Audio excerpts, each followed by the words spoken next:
bu la neexee nga nanguwaat say milliards. Ndiab bi tey les journalistes ont toujours collaboré avec les autorités du monde entier. Certes. Les journalistes sportifs ont toujours collaboré avec les sportifs moo xam de toutes les disciplines sportives. Les spécialistes ou journalistes spécialistes en médecine, en sciences, mathématiques et autres, c'est comme ça. Vous êtes dans le même cercle. Vous ronronnez ensemble, vous discutez ensemble. Ça échange ensemble, c'est normal. Ça ne veut pas dire que lu yoonul saa yi dama la si jàppale wala non da nga may jox xaalis ma jàppale ci loolu non. Principe foofu la ñuy wax nag principe. Et c'est ce principe-là qui fait que la presse, au-delà d'accointance et de contingence, ñu ne hey Ndiab sunu xarit la ñii sunu xarit la de. waaye nag newul ci dëgg. loolu mooy journaliste c'est-à-dire que waa ji sama xarit la mais newul ci dëgg. Ndiab ñun noo waxee nii ñun noonu lañ doon waxee pour défendre président Macky Sall par rapport à certaines choses yu doon am contre moom. waaw léegi mën nañ défendre loolu ñëw tey moom mu kaa def ñu ne non comme dañu ànd ak moom ànduñu ak moom. cela veut dire que. personne man du ma d'accord avec le mot défendre parce que est-ce que le journaliste est là pour défendre ou bien pour faire des dénonciations wala sax am des fois benn position boo xam ne tu as comme l'impression que c'est le militant qui parle ñu lan mooy suñu liggéey en tant que tel vous êtes un grand du milieu man amul lenn lu ma lay jàngal.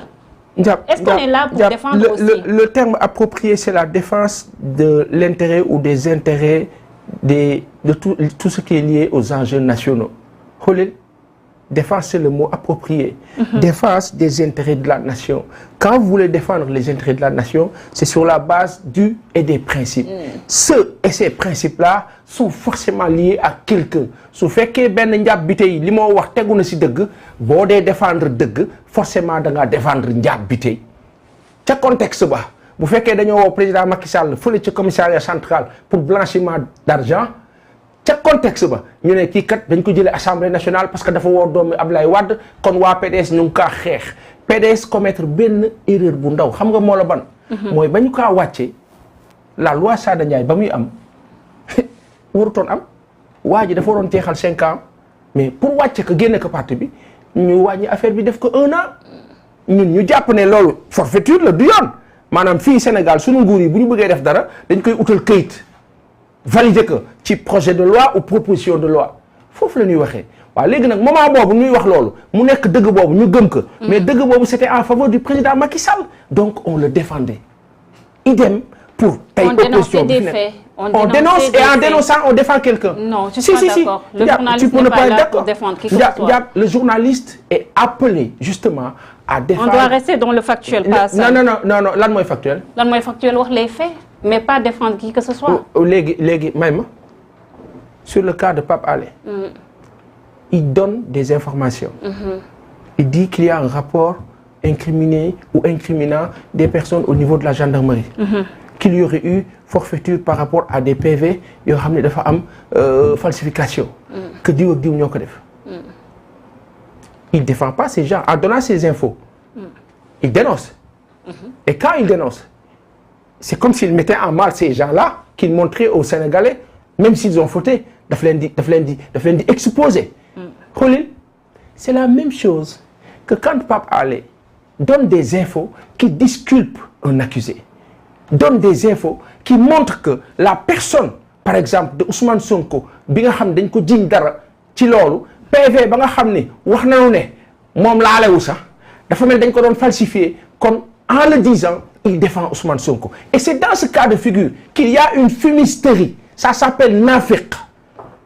Nafiq mooy wax ne journaliste du défendre xam nga luy nafiq mooy que tey ce rapport là bu fekkee waa ji tudd na ko mu mel ni kuy bëgg a wone lii kat na mu demee nekkul nanu foogoon lii kat lii lay wone ñu ne non day défendre kooku voilà où le bas blesse et c'est ça qui doit cesser c'est-à-dire qu'aujourd'hui Ndiab li gën a soof si àdduna mooy nit ku la ñàkkal fayda xam nga lan mooy ñàkkal fayda mooy xool cette presse là en 2022 ne cette presse là su jëlee position défendre quelque chose boo xam ne dafa mel ni c'est en faveur de l'opposition kon presse bi day défendre opposition wala presse bi dafa ànd ak opposition et c'est ce qui se passe da ngaa wax moi par exemple man ma tuuti mi nga xam ne toju ma fenn du ma leen def ma dara loolu toog di wax ma xalaata bopp ba ndaw ñu naan booy bi opposant la ba ma kaa dégg si ay kilifa dama rus.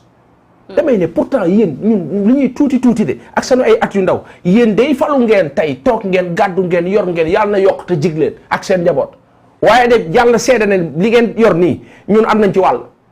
ndax dañ leen a défendre ca jamono. contre des choses. njàpp un journaliste son rôle sacerdotal c'est de défendre la nation via des informations sérieuses et crédibles et honnêtes. Si ces infos sont en faveur de l'accusé ou pas. mais wërsëgam la tombé waral ay gaaf waa léegi bu loola amee le journaliste là il fait quoi il a défendu la vérité et en défendant la vérité on défend celui qui ñu tooñ wala ki ñu tooñul. D'accord. Aujourd'hui, c'est Pape Alé. Hier, c'était professeur Cheikh Oumar Diagne, Karim Xrum, Atoumane Diagne, Papito Kra, la dame Ami Diagne bi nga xam ne ñu loon ko tudd. Ami Dia. C'est Ami Dia ñu loon ko tudd ci wàllum force spéciale yi est-ce que mën nañu wax ne fu mu toll nii au Sénégal le régime du président de la République Macky Sall dafa rek nekk ci logique de museler certaines têtes yoo xam ne dañ leen di déranger parce que kenn mënul comprendre le fait que kii di professeur Cheikh Oumar Diagne ak Abdou Karim Xrum Xax nga xam ne maa leen di saluer de passage ñu nekk ba tey en prison Pa Assane. Quand je regarde tous ces visages là. Toutes ces bonnes gens sont emprisonnés. Ouais. C'est dommage. C'est dommage. C'est vraiment dommage. C'est regrettable, c'est même gênant et pénible. Et on ne méritait pas ça après ce qui s'est passé en 2012 ou 2010, 2011, surtout 2011, les émeutes de l'électricité ak yi ca des da ngay am sax kersa parfois da ngay député et à la limite da ngay am du mépris à l'endroit de ceux-là qui commettent certaines forfaitures. Cheikh Oumar Diagne par exemple. ma waxaat ci stratégie xoolil man bu ma nekkoon nguuru Sénégal. ay waay ak ka ma doon neex ma am si dogal. kii du ma ko tëj boroom xam-xam la kenn du tëj boroom xam-xam. njiit xulil soxna si. njiit du tëj boroom xam-xam. c'est vrai.